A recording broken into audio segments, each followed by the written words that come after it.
Belçikalı milletvekilleri Doğu Türkistan'da Müslüman Uygurlara karşı ciddi bir soykırım riski uyarısında bulunan önergeyi kabul etti.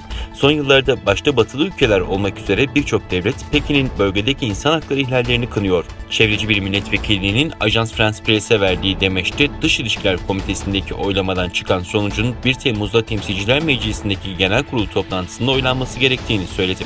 Mart ayının sonundan bu yana Çin'in yaptırımlarının hedefi olan Avrupalılar arasında yer alan milletvekili Belçika parlamentosunun soykırım suçunu tanımasını amaçlanıyordu. Ancak şimdilik Belçikalı yetkililer sadece ciddi soykırım riskini kabul etti dedi.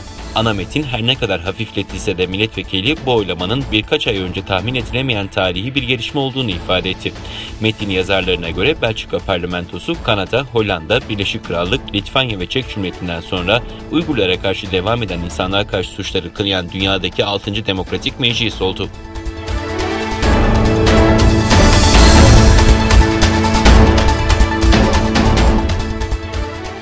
Çin'in Riyad Büyükelçisi'nin ülkenin İslam İşbirliği Teşkilatı'ndaki ilk resmi temsilci olarak atandığı öğrenildi. Arap News'in 15 Haziran'daki haberine göre Chen yaptığı açıklamada pazar günü Çin Halk Cumhuriyeti Devlet Konseyi üyesi ve Dışişleri Bakanı Wang Yi tarafından imzalanan atama mektubunu İslam İşbirliği Teşkilatı Genel Sekreterine ciddiyetle sundum ve resmen Çin'in temsilcisi oldum ifadelerini kullandı. Çin'in Doğu Türkistan'da Uygur ve diğer Müslüman azınlıklara yönelik politikaları birçok batılı meclisler tarafından soykırım olarak kabul edilirken İslam dünyasının bu zulme sessiz kalması eleştiriliyor.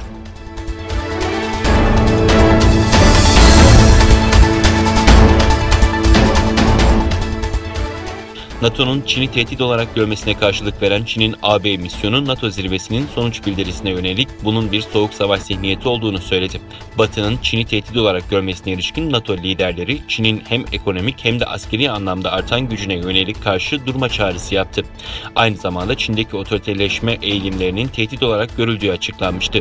Çin'in AB misyonu Salı günü internet sitesindeki bir yayında NATO'nun açıklamasını Çin'in barışçıl kalkınmasına iftira attığını ve uluslararası durumu yanlış değerlendirdiğini söyledi. NATO'yu iftiracı olarak nitelendirdi. Geçtiğimiz hafta sonu G7 zirvesinde liderler Çin'in Uygurlara yönelik insan hakları ihlalleri, Hong Kong ve Tayvan meselelerini gündeme getirmiş, Çin'e karşı Batı ittifakının sinyallerini vermişti.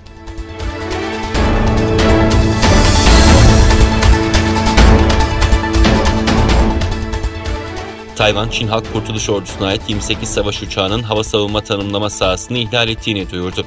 Tayvan Hava Kuvvetleri'nden konuya ilişkin yapılan açıklamada Çin askeri uçaklarının Tayvan'ın güney ve batı açıklarına seyrettiği kaydedildi ve bu ihlalin bugüne kadarki bir günde en çok savaş uçağıyla yapılan girişim olduğu belirtildi. Öte yandan Tayvan basınında yer alan haberlerde Çin savaş uçaklarının bölgeden ayrılması için uyarılarda bulunan Tayvan'ın savaş uçakları ve hava savunma sistemlerini harekete geçirdiği ifade edildi. Çin savaş uçaklarının Tayvan havasını ihlali G7 ve NATO zirvelerinin ardından geldi.